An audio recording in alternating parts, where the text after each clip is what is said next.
Resilience is the capacity to adapt and thrive in the face of adversity. This is an imperative thing to have as you're navigating through life's challenges. And when you don't have it, it just feels like the end of the world. But we're going to talk about today. Let's talk about resilience. Check it out. Hey, everybody, and welcome back to the Positivity Experience. It's your girl, Lori. Oh my goodness, we are here springing, and in the Southern Hemisphere, you are falling, and it is just flying by. And I'm excited because this topic really is something that I have now developed and have had for many years, but it doesn't mean that every time there's a challenge, you're just like, whatever. Of course not. But that's what these tools are for. And you're going to build resilience. And the beautiful thing is, the more that you're faced with challenges, the more resilience you build. Now, am I excited that you have to face these challenges? Not really, but it is a part of life. And sometimes we have more challenges than others. Not other people, but other times. And adapting to it is going to be the biggest thing. You know, one big thing that I work with my clients is the adaptability to change. So many people have such a hard time during change, and that's the lack of adaptability. But we will jump into that.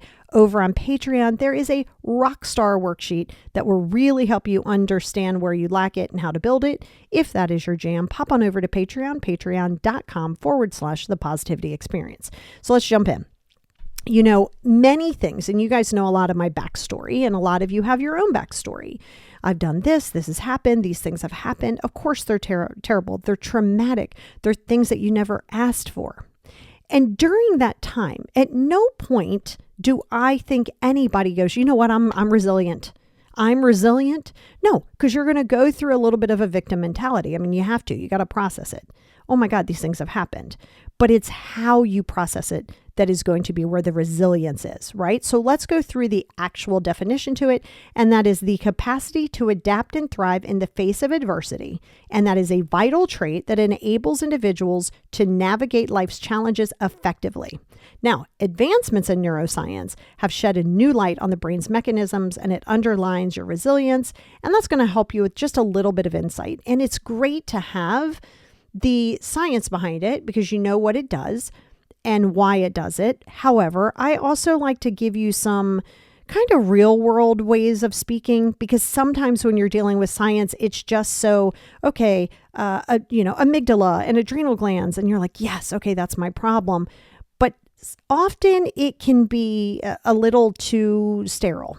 So I like to try to add a little bit more in, but still give you the science behind it. You know, it's kind of interesting too. And I was thinking about it when I was doing this episode, or when I was like kind of writing out the structure that I wanted for the website. Well, that too, and for the episode.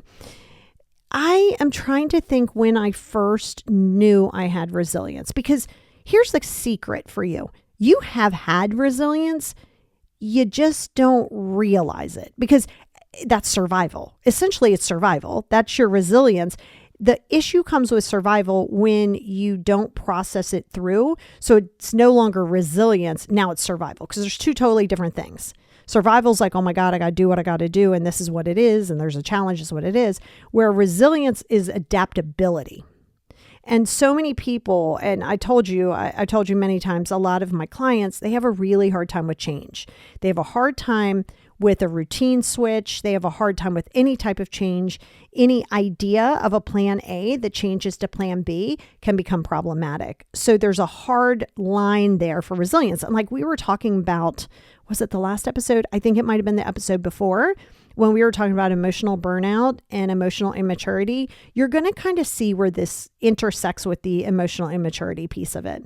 Why does our brain do what we do? Well, guess what? I'm only going to talk to you about so many parts of the brain because we only have so many parts that are affected by it. And there's often when you go amygdala, okay, that's my fear response. That's my fight and flight response. You want to say, hey man, just like go sit down. Like go sit down and watch a little television. Because the way I look at it, and I kind of do this in my head because I am a visual expert. Like I love to visualize. I can visualize on a dime. So as we go through these, I think I'm talking about 3 different parts of your brain here. I'm going to give them to you as though they were personalities. I love to see things as people. or is something with a personality, because then it's easier to navigate it through, right? If you're talking about amygdala and hippocampus, or if you're like happy, sad, well, those are describer things.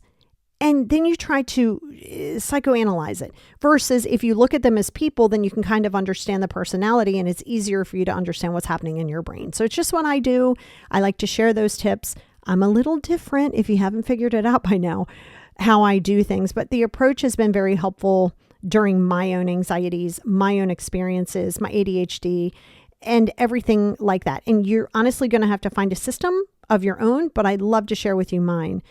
So let's talk a little bit about the science behind it. It's a dynamic that interplays with various parts of the brain. So every part of your brain kind of hangs out together. Look at it as like siblings. You're connected somehow. And you got the bullier one, you got the one who's constantly afraid of things, you know, and then you got the one that's like a hippie. Hey man, peace and love. The issue is when they're not all working together.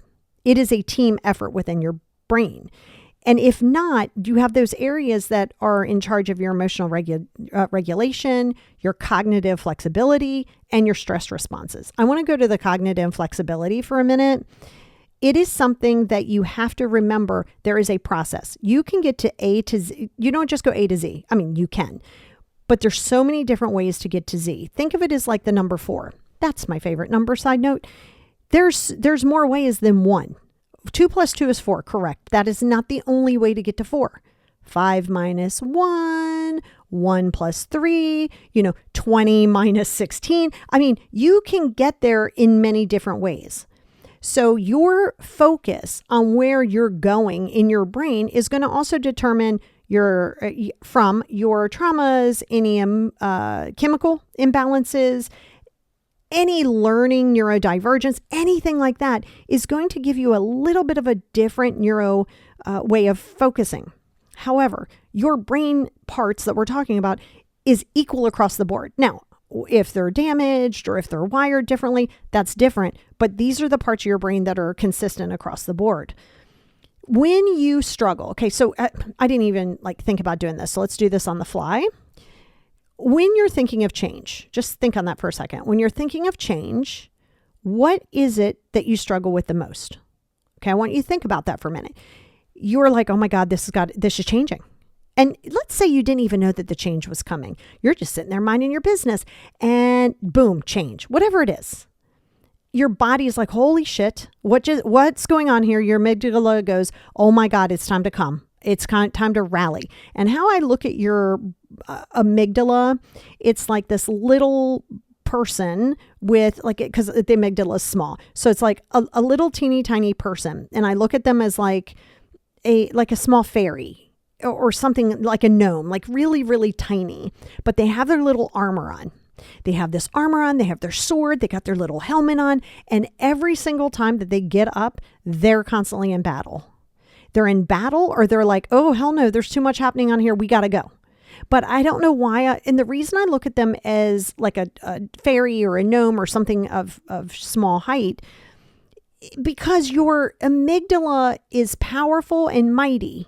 And powerful and mighty is, for me, it's like Mighty Mouse. So I'm dating myself here. And I look at them as small. If you want to make them big, you can.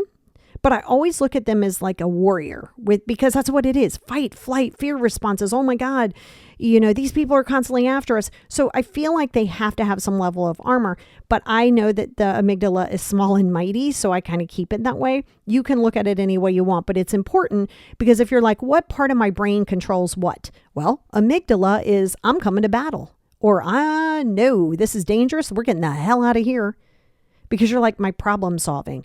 I don't want to problem solve. I'm just going to get the hell out of here. So when you understand this part, then you can kind of relate to, oh, my brain does this. Well, your brain isn't just a brain. There's multiple spaces within your brain. And again, we only know about a tenth of a part of your brain. There's a shit ton of gray matter and all of these other places in your brain that I don't think we use at all. Now, you have some people who are intuitive, like myself. You do use a little bit of a different part of your brain or a different part of each part of your brain. And that's cool. But just remember, as you're thinking about what it does, When you're in your amygdala, that's what I'm saying. Build it the way you want to do it, but it is the threat center. It is the fight or flight. And if you have resilience, when you have resilience, you're exhibiting a stronger connection to your prefrontal cortex. In this whole work that we're doing, you're listening to this, if you're working with me or anybody else, this is the process. The process is to work on the neuropathways of the neuroplasticity. This way you can rewire your brain as best as you can. You can help it. There's only so many ways to get there. But when you understand the areas of your brain that are maybe damaged or they're wired differently, you can see where the resilience comes. You can't just focus in one area of your life. Mind, body, spirit. Yes, that's a thing. You don't just focus on one. You can't focus on your marriage and why your marriage has gone to shit when you're living in insecurity and you're still not dealing with the fact that your dad left when you were in first grade and your first partner in ninth grade cheated with somebody else and left you. And you're like, why does my dad in that, and I'm 53, why is that affecting me now? Because those parts of your brain and that part of your body is like frozen in time. And it's held in certain places. So if your amygdala was, let's say you were in a traumatic upbringing, right? You're in a traumatic upbringing. You kind of grew up where you're always in a defense mode. Well, your body just doesn't stop. You got to work through it. And guess what? That takes time. That takes years. That takes consistent practicing. That means show up for yourself when you don't feel like it. That's what that means. And you're going to have to do that forever, like for here. It's not fast. So that's why if you're thinking I need to focus in one area, you don't realize all of the roots in which it has. You're too worried about the leaves. You want to fix the leaves. They mean nothing without oxygen and without nourishment. Well, once you handle that at the root, it's going to be totally different. And you can get resilience. You can. The issue comes, number one, when it's scary. So going back to the question I asked, what is your biggest fear about change? And again, I don't mean the change that you kind of prepare for, which can also be traumatic for some. I'm talking about, boom, your life just changed on a dime. Well, of course, you're going to have to give it a second. Your body's like, oh my God. But instead of going into I could have done this. Why did this happen? What if this happens? That's not resilience. Nothing about that is resilience. That's resisting. When you are resisting or you're trying to change something and you're not in the place of radical acceptance, you're going to stay in that cycle. How can you build resilience? Because resilience is going to allow you to adapt to what it is. You're not a Roomba. You're allowed to have emotion behind it. You're allowed to be sad. You're allowed to be joyed, or whatever the case may be. You're allowed those things, but you just don't want to stay there. Because if you're looking at why are these things changing for me, this is how I do everything Monday through Friday, and I get up and I do this and I go to bed. Yes, we need a routine, but you do not get attached to that routine. Go back to the podcast on living detached. Detachment is a beautiful thing. I didn't mean avoidance.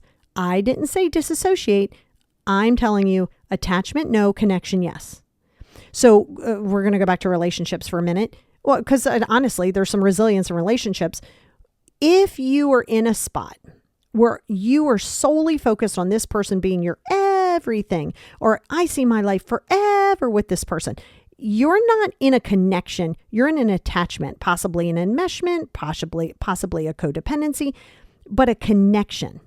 So you want to connect, and you can like that and you can love the person, but you also understand the place of impermanence.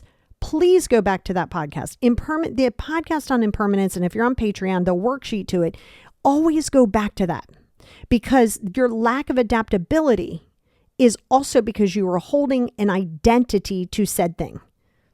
Again, you're a human. Yes, you will feel stressed. You will feel sideswiped. Agreed. But it's when you live there. So if you've gotten attached to, say, a person or a job, you can actually also have this immensely within a job, within, somebody liking you. It can come across the board. So the resilience is to understand that everything is impermanent, including you, and things are going to happen. Challenges are going to come. There's zero tools that any human being on this planet can give to you that is going to prevent challenges. And if you're walking on eggshells to never have these challenges, you will remain a prisoner to whatever it is. So let's talk about your prefrontal cortex. That's the executive function, right? That's the one, like I was saying with your amygdala, where you build that fight or flight. But you know what? This is where your executive function is. So if not in the amygdala, in the prefrontal cortex, your PFC, that's what connects it. So think about that right there. You have your poor executive functioning and your problem solving is a little not there. And then your fight or flight is in gear. You're like, well, I don't know what to do. Your prefrontal cortex is like, I can't help you. So when you build resilience, that's when those two kind of work together like a team. When you realize that you're emotionally dysregulated, you want to start there. What is causing this dysregulation? What in my past? Is it something chemical? Is it something neurodivergence? Know what it is. Each one of these things I'm talking to you about are standalone. Yes, they go together. Yes, they play nice together, but you have to address them individually. Your emotional regulation has to come, right? You're working on that, but you also have to work on your problem solving. So if you're trying to make a decision and a problem solving, but you're trying to regulate your emotion, and then you're like, well, I want to stay present. I'm going to stay present right here. And then you say, oh my God, my stressor levels are up. Okay, this is why we need to just calm down. Calm down for just a second. Those 5 journals, my 5 journal series, is pivotal for this. This helps you with your gratitude. This helps you with your negative journal, your positive journaling. The reason you have that is so you can differentiate, because I did that based on my ADHD. Because everything goes in just like one big place. If I put it in one big place, that's no different than me keeping that shit in my head. So I like to individualize it. And if you can see that, then you're able to work on each of these areas. Your issue is lack of patience. Your issue is I want to get through depression. I want depression to be gone. I want my anxiety to disappear. That's not going to happen. It's just not. And the more you hate it, the less you'll love yourself. If you are constantly in judgment of your ADHD, your bipolar, your anxiety, your PTSD, if you are racing against that and you don't understand it and you wish it would go away, you will never love yourself. I don't care how many affirmations you do, podcasts, books, it doesn't matter. It doesn't matter, because if you don't like any part of you, you will never have full self-love. That's just a fact. Right? You don't get to pick and choose what it is that you love about yourself. I'm not asking you not to enhance it. We all want to go through life, and we all should want to go through life where we're in a constant improvement. But you must love where you are before you worry about where you're going. If you don't love the body you're in, you can't go chasing a body that's somewhere else, because you're essentially saying, ew, I hate this body. I'm going to go find another body, versus, hey, you know what? I love you. I love you. Let's work on getting a little healthier or stronger, whatever the case may be. And then you're carrying that piece of you through to the next space, to where you're not reinventing yourself. Well, I mean, we call it that, but in theory, you're not reinventing yourself. You're holding your hand and you're saying, let's do this together. Right? If you're not willing to do it together with yourself of who you are now, you're essentially abandoning yourself and rejecting yourself, much like many other people did in the world. So this is why the resilience is to say, okay, this is where I am. This is where I came from. Let me appreciate it. Let me focus on the cognitive reframing, because that is how you're going to build resilience. And we'll talk about that in a minute. But you have to focus on that self-compassion. Okay. And I was going to save that to the end, but self-compassion is a massive piece of resilience. Massive piece. Instead of saying, I'm an idiot, you're a dumbass, I can't believe you did this, you should have done these things, there's zero growth there. Zero. I've told you before, there is nobody on the planet who has ever bullied themselves into being a better person. No, they just haven't. They haven't. Didn't say be assertive. I'm saying bullying yourself. Look, you stupid fool. What the hell is that? Again, you're shitting on yourself now on this journey to become better. Well, guess what? This journey to become better cannot happen unless you appreciate where you are today. I don't care what your past is. I don't care. You have made it here. So you can't tell me you're not resilient, or you wouldn't be listening to this podcast. So it's a bullshit narrative you tell yourself because you got here. I didn't say you're not a little screwed up, because we all get screwed up. We're always going to be screwed up by the people before us who weren't healed. So we just take the little screwdriver and we just kind of put ourselves to try to get it together as much as possible. Don't worry about the fracture lines. You need those. That builds character. So you have to realize that when you are working on both sides of the brain, or there's more than that too, but when we're working on those two themselves specifically, the goal is to get them to talk to each other instead of kind of fight up against each other.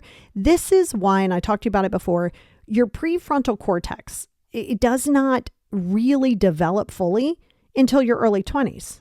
A little bit longer for guys, male genders. It is a little bit longer, a couple years. It's constantly forming. And as I mentioned before, sometimes you can ask somebody why they did it and they're like, I don't know. And you're like, that's bullshit. Sometimes they really don't know. They made a poor decision. And then you look and you go, well, I'm 30. My prefrontal cortex is formed. Yes. But what about all of these other areas in your brain? So when you realize what is happening, that's the science behind it, then you can look at yourself with compassionate eyes, not to be an excuse.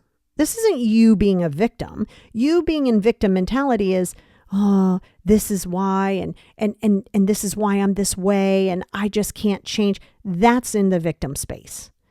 That's in the victim space. That's not where you want to be. You have to remember you want to focus on each area, and how can you? Sometimes it's medication. Sometimes it is. Sometimes it's everything.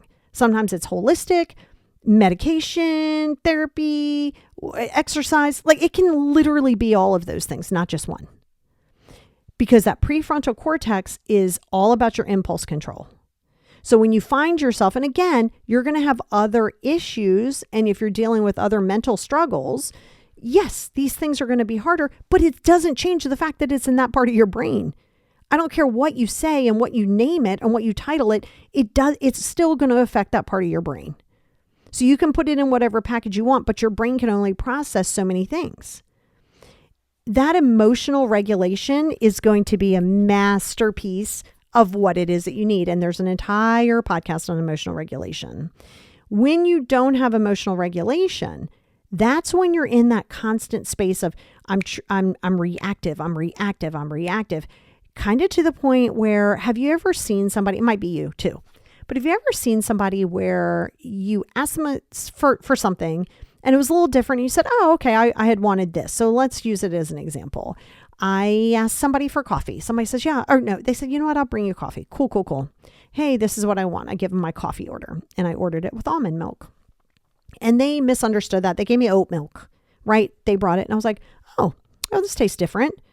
I was like, this is almond milk? And they're like, no, it's oat milk. I was like, oh, okay. Well, I'd wanted almond milk, but this is fine. Well, I'm sorry. Next time I won't get you coffee. And you're like, wait, what just happened? Oh, well, I can't do anything right. Whoa, how do we get there? I just simply said I had wanted almond milk, but I got this and it's fine. You took that out of context and out of control. So when you find somebody is always in reactive mode, that's not emotional regulation, and it's extremely emotional immaturity. So when you know what it is, then you can focus on correcting it and working through it. But that's the two areas. Now, your hypothalamic pituitary, I can never say that word, hypothalamic, which I think I did say that, pituitary adrenal axis. That helps regulate the release of cortisol. I look at this little guy, everything is like tiny because I'm tiny, I'm 5'3". So I always want things to be shorter than me because everything in the world is taller than me. So look at this person as your peace, love, and happiness. In my world, totally hippie. There's peace signs everywhere. Now, when all of these other guys are going to town, you got your amygdala, you got your, well, I didn't talk about this, but your hippocampus and your prefrontal cortex and all these things are going on together. All of these things pull some energy. So they're coming over to my like peace, love, and happiness person. And they're like, hey man, come on. I need this. And they're like, what is happening? You have no control over what's happening. So I can't prevent it. So all of this goes boom, boom, boom. You're like, I can't control it. Now, when you meditate and balance, that's where our little hippie friend starts to maintain peace, because our hippie friend doesn't like drama. They do not like drama. And when it comes, they're like, I need my shield. And the shield is your cortisol. So I know you've heard of cortisol, the hormone that regulates, your stressors, because that's what it is. It also holds some weight on you at times, especially in your midsection. That doesn't mean that you just ate 6 pieces of pizza 4 days in a row and then you go, well, it's just my cortisol. No, it's you. So, but your cortisol levels are there. So when you have that, it's the effective regulation. And it's hard to do that, because it's maintaining your hormonal balance. Is there a scenario where your hormones are off base? Absolutely. But that doesn't mean that you can't work on that in order to help this part of your body. So remember, your prefrontal cortex in my world is like this frat person who's just running through the town doing whatever they want. Yeah, man, we're running through the quad. Oh, I want to rob this bank. Boom, did that. Hey, man, let's go steal a plane. Let's go. Yes. This is your prefrontal cortex in my world. This is my prefrontal cortex who, unless you're like, hey man, you need to take a nap. You need just simmer down. Let's crochet. Like, just come sit your ass down. If you don't do that, and then you have our little amygdala guy, and they're like, oh my God, but wait, we can't rob a bank. What are you doing? Wait, what do you mean you want to keep buying that? You're stealing money from your grandmother, whatever the case may be. These things are happening. And then you have your little hippie person over here. And it's like, oh my God, this is too much. Boom, cortisol goes. See, that helps me understand the areas of my brain. So when I start going very out of impulse control whatsoever, I realize that's my little frat person running through town. And I'm like, dude, you have to simmer down. But that's where meditation comes into play. If you look at each part of the things that you deal with, your overthinking slash obsessive thinking, your worry, your fears. What I have my clients do is create identities for each one of those areas, and then we start working with them. Because if Missy was your overthinking, and you give Missy an identity, what she looks like, what's her story, well, you're going to be less inclined to judge Missy as you would just saying, I'm stupid, because you're looking at it as a visual external component. This has been very helpful because it allows those parts of your personality to come to the table and your situation to come to the table. And how I work with them is sometimes all these people are at the table together and I'm like, all right, guys, we don't have enough food here. Like, you didn't bring your own food. So let's just sit down. Let's chat about it. And then you can go sit down. And little amygdala that comes to the table, you don't always have to be in battle. Sometimes you can just be there. I appreciate you. You always give it thanks. Thank you for coming to try to protect me. But right now, it's good. It just feels like we need protection, but we don't. So I appreciate you being here, but you can relax. Because see, then you're addressing these parts of your mind. You're addressing them and you're showing compassion to them. That's going to give you resilience in itself. Because you're showing compassion based on each one of these identities and you understand where it is. And then you're able to really focus through it. So if you're thinking about maintaining a hormonal balance, so we're lowering that cortisol level, that's going to help you across the board when you are allowing yourself to do some of these tools that I'm kind of already told you, but we're going to talk about again. Your resilience is not, I can't give you a resilience pill, right? I'm not going to be like, here, take this pill and you're have resilience. What you're not going to do though, is avoid discomfort. You can't avoid discomfort. That's not resilience. Resilience isn't, oh, this makes me uncomfortable, I'm going to retreat. That's not resilience. It's the opposite of that. It's the opposite of that. Because see, your prefrontal cortex improves regulation and it reduces that fear response in your amygdala when you lay your sword down. When you're coming to battle, when every day you wake up and you assume that somebody's going to screw you over, someone's going to lie to you, you're going to have to deal with the bullshit at work because Mindy in marketing is just going to be coming in hot today. If you are constantly in that space of fear and, oh my God, and living there, how are you supposed to get resilience? Because shit is going to happen. And sometimes it's going to be crazy and sometimes it's going to be a lot. I'm not asking you not to have emotion. And I'm also letting you know that you will face challenges throughout most of your life at various times. This isn't to make it not happen. This is to see it and to process the feels. The feels. Hey, baby, all up in your feels. Your feelings. Is it about grief? Is it about, the fact that your livelihood might have been interrupted because your job position got eliminated? Well, that's going to be pretty scary. Okay, these things are going to happen. That does not mean that you have to curl up in a ball and never come out again and think that, oh my God, now I'm going to catastrophize and now you have all of these horrible things happening. Well, calm down. We just relax. We are here today. We're not here tomorrow. Yes, you're allowed to worry. You know what I told you before, build in 10-minute worry time because you will not find a proper solution in fear. This is why you never set a boundary out of emotion, ever. Because again, I've used this before. Your kid's on your nerves. They have their iPad, whatever. And you keep asking them to do something and they do something ridiculous. And now you're pissed.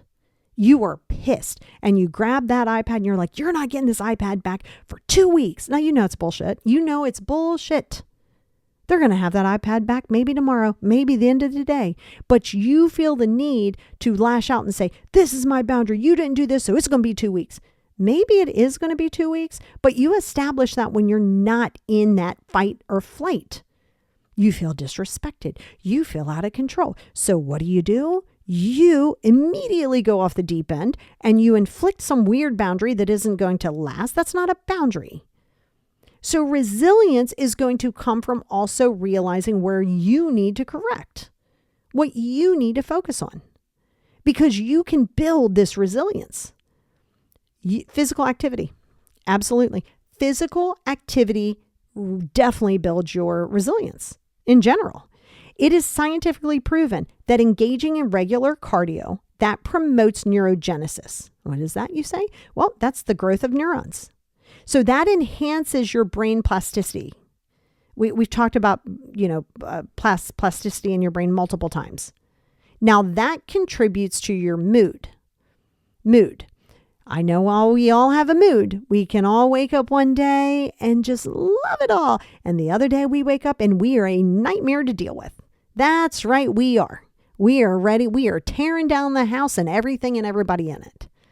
This doesn't mean that it's allowed, but this is where you want to focus and say, how am I not handling my anger? Where is my emotional dysregulation? Sometimes it's hormonal. That doesn't mean you get to use it as an excuse, but when you understand, then you're able to hopefully underline that and work on that. Now, the physical activity, we know it does the serotonin, but it also gives you a space of body movement.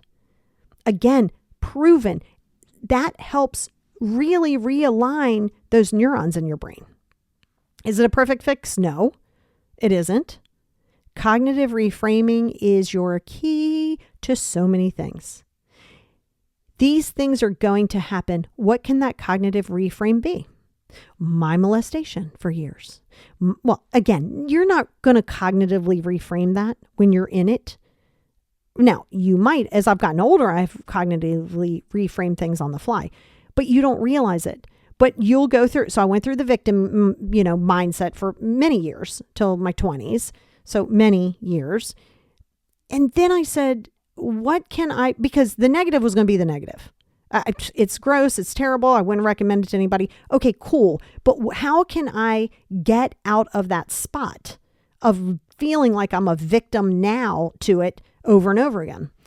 A cognitive reframe. How can I help other people? Well, once I understood myself, how can I understand myself, work on my brain, work on why I don't have radical acceptance, though I didn't know what that was at the time, and how can I help anybody else going forward? That's why I'm here today. And it's not just from that. It's not just from the molestations, from many other areas of my life. I told you, it's amazing that I'm here for many reasons, but I am here. And how I got here wasn't always an easy road, but it was a road. And I have to look and appreciate each one of those parts of the journeys, even if it was a really screwed up journey, and it really was. But if you don't look at the cognitive reframe and say, what can I do? Well, if you can't do shit, you can't do shit. I can't undo it, but I can look now and say, how can I allow this to strengthen me going forward? Okay, now that's a dramatic thing, but anything that happens, you got to look and say, cognitive reframe. You had a partner, and I mean, y'all were going strong and hard, and you're 3 years in, and you've had this idea that you're going to get married, and you guys said you were going to get married, and you bought property, and all of these things are happening. So you have a plan. And then that plan, the floor drops out because that person says, oh, you know what? Oh, I don't want to be in this anymore. Or, I linked up with somebody and it is what it is. Of course, you're going to feel like you got hit in the face with a frying pan. Of course. Here's the deal. Are you going to stay there? Are you going to feel sorry for yourself? In a minute, that's fine. Fine. Few minutes, few days. Let's come out of that. And then you go through that anger. Well, I don't understand. Closure happened the moment it's done. What the hell are you looking for? Closure. What do you want somebody to tell you their why? And you're not going to like the why. Closure happened that moment. Stop seeking some weird closure. It's not a thing. It happened the moment it happened. So you go back to that, and instead of going, I learned that I can't trust anybody. No, you're angry right now. Let's work through that. You learned that perhaps you put too much effort of yourself. I don't mean too much effort in the relationship of yourself. You started changing things. You allowed yourself to over adapt to what it is that they wanted. Well, maybe this gives you a little indicator of like, maybe I need stronger boundaries. Not because you're worried that somebody's going to take advantage of you. It is the actual thing that you will look at and say, what have I learned from this situation? You will have your feelings, but what did you learn?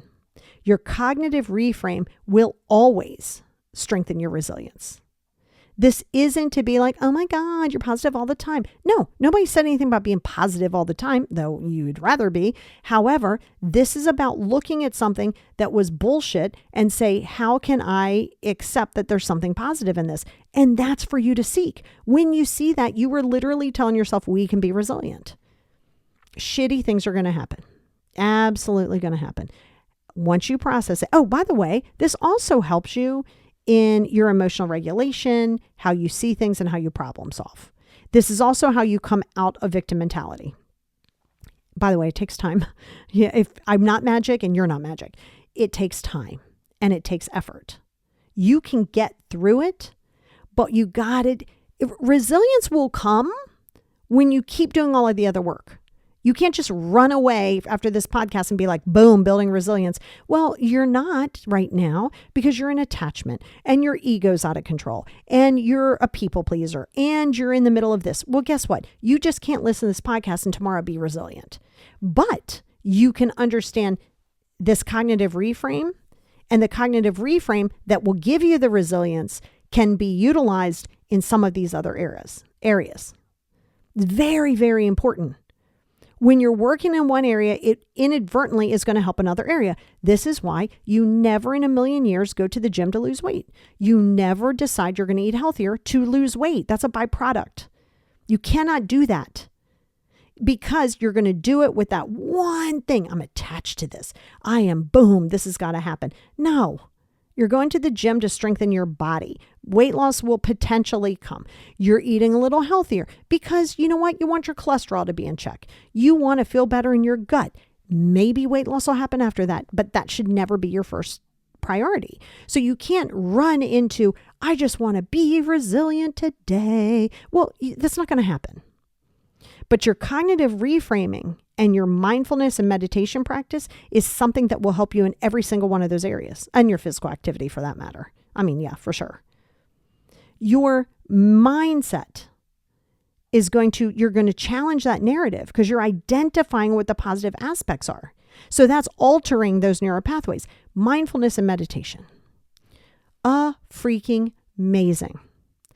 This is scientifically proven. This is philosophically proven. Mindfulness, whole ass podcast on that, by the way. Go back in time. And meditation's beautiful, by the way. And people give you that bullshit. I can't meditate. Bullshit. Yes, you can. Don't tell me you can't. You decided you were going to jump into meditation and you couldn't clear your head. Well, yes, because that's advanced meditation. Once again, you're trying to get to the finish line. No, you're going to do active meditation. You're going to do guided meditation. You're going to do visual meditation. Then eventually, should you stay with the practice, then you can sit in silence and really hardcore meditate. The problem, though, is you immediately go, well, my mind is racing. Well, that's okay. You're mindfully bringing yourself back to the fact that that's what's happening. That's a self-soothing technique.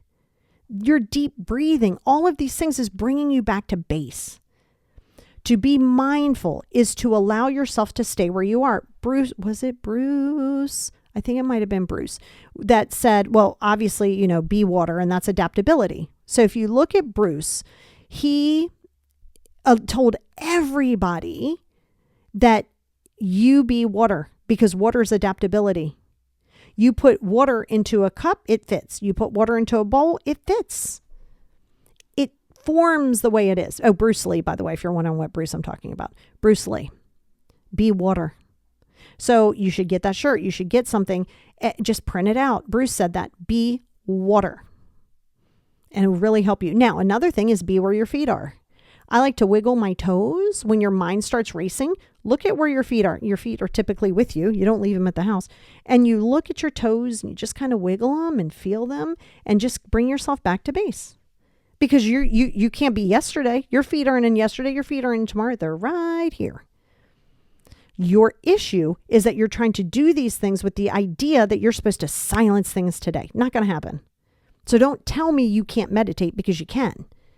Now you can say, I can't do advanced meditation. I can't sit in silence yet. That's fine. But that better be one of your goals because that's going to allow you to really go deeper. But that might be a while down the road.